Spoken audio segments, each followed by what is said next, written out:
At the end of 2023, Argentina elected one of the most unconventional leaders in modern political history. Javier Milei didn't campaign like a traditional president. He didn't promise gradual reform. He didn't speak in the careful language of consensus. Instead, he arrived waving a chainsaw, promising to tear down what he called a criminal economic system that had kept Argentina trapped in decline for decades. When Milei took office, Argentina was standing on the edge of collapse once again. Annual inflation was running at around 160%. The peso had lost almost all credibility. Foreign reserves were dangerously low. The country had narrowly avoided yet another sovereign debt crisis, the kind Argentina has experienced repeatedly for more than 40 years. Nearly 1 year later, the question is unavoidable. Has Milei actually fixed anything? On paper, the early results look shocking. Monthly inflation, once spiraling out of control, has dropped sharply to around 3.5%. The budget deficit, once a permanent feature of Argentine life, has been slashed at record speed. Financial markets, which had written Argentina off as uninvestable, have started paying attention again. But this progress has come at a brutal cost. Poverty has surged. More than half of the population now lives below the poverty line. Prices for transport, electricity, gas, and basic services exploded almost overnight. A single subway ride jumped from 125 pesos to over 570. Electricity bills doubled on average, with some middle-class households facing increases of more than 150%. Protests erupted across the country. Labor unions organized mass strikes. Teachers, healthcare workers, and public sector employees filled the streets, accusing Milei of forcing ordinary people to pay for decades of elite mismanagement. And yet, despite the anger, despite the pain, despite his approval rating falling month after month, Milei has not backed down. To understand why, you have to understand the country he inherited. Argentina is one of the greatest economic paradoxes on Earth. It is rich in land, energy, food, and natural resources. At the beginning of the 20th century, Argentina was among the richest nations in the world, comparable to France and Germany. Buenos Aires was called the Paris of South America. And yet today, Argentina is synonymous with inflation, debt crises, capital controls, and economic failure. The root of this collapse can be traced back to one man more than any other, Juan Domingo Perón. Elected in 1946, Perón reshaped Argentina's economy and politics in ways that still define the country today. His movement, Peronism, promised dignity for workers, strong unions, nationalized industries, and generous social programs. Wages rose, benefits expanded, foreign influence was pushed out. In the short term, it worked. In the long term, it broke the system. Industries became inefficient. The state grew massive. Subsidies became permanent. Politicians learned they could buy votes with cheap energy, transport, and jobs, funded not by productivity, but by borrowing and money printing. Over time, Argentina became addicted to spending money it didn't have. Energy subsidies alone now cost the state over $120 billion annually. To pay for them, the government printed pesos. As more money flooded the economy without matching production, prices exploded. Inflation became a fact of life.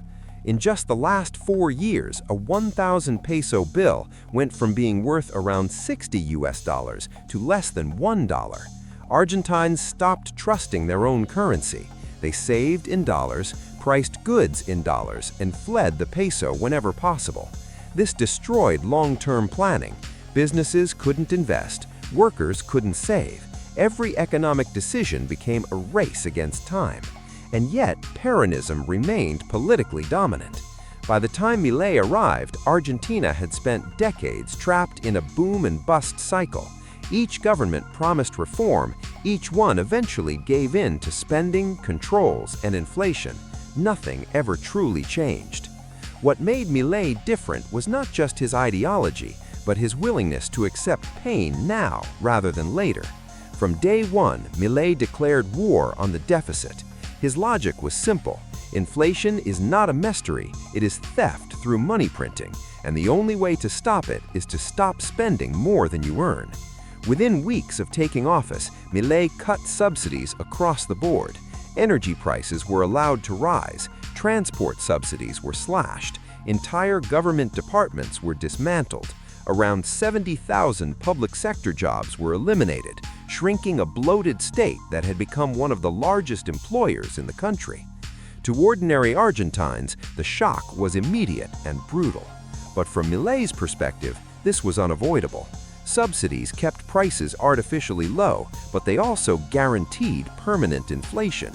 Cutting them hurt, but continuing them would destroy the economy entirely.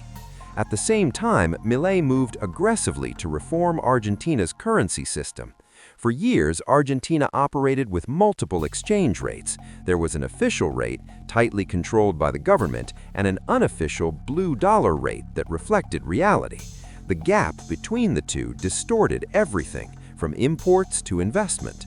One of Milei's first actions was to devalue the official peso by roughly 50%, bringing it closer to the market rate. This immediately made exports more competitive.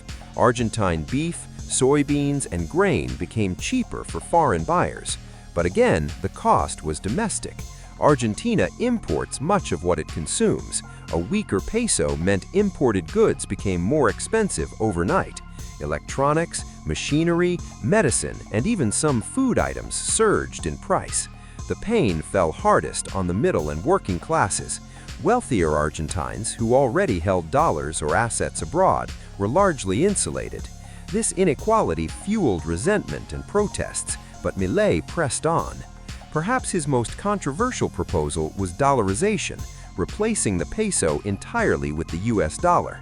On the campaign trail, this idea electrified voters. Dollarization promised an end to inflation by permanently removing the government's ability to print money. In theory, it worked elsewhere. Ecuador and Panama stabilized their economies this way. In practice, Argentina faced massive obstacles. Dollarization requires enormous reserves of US dollars to replace the existing money supply. It also means surrendering monetary sovereignty to the United States. Once in office, Milei quietly softened his stance. Dollarization remained an aspiration, not an immediate plan. Instead, he focused on something more achievable, dismantling Argentina's infamous currency controls. For years, strict capital controls limited how many dollars citizens could buy, taxed foreign purchases, and strangled imports. These rules were meant to preserve reserves, but ended up choking investment and fueling black markets. Milei wants to remove these, but only after inflation falls further and reserves recover. Move too fast, and Argentines would rush to convert pesos into dollars, triggering another collapse. This balancing act is delicate. Investors remain skeptical. Elections in 2025 loom large. Political resistance is fierce. And yet, despite all this, there are early signs that something is changing. GDP growth has exceeded expectations. Inflation, while still high, is falling faster than many believed possible.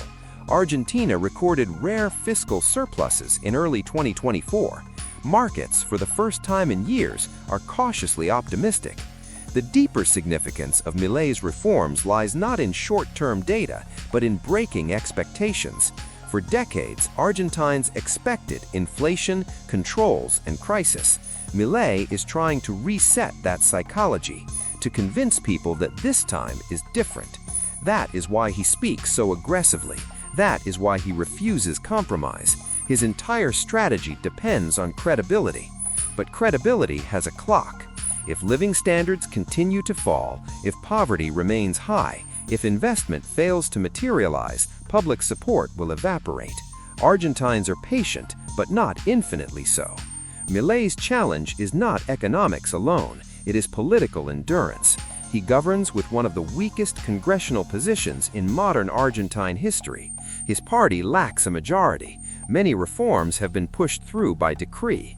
Opposition parties are waiting for failure. The irony is that Milei is popular precisely because he has made life harder. After decades of stagnation, many Argentines believe that pain is the price of real change.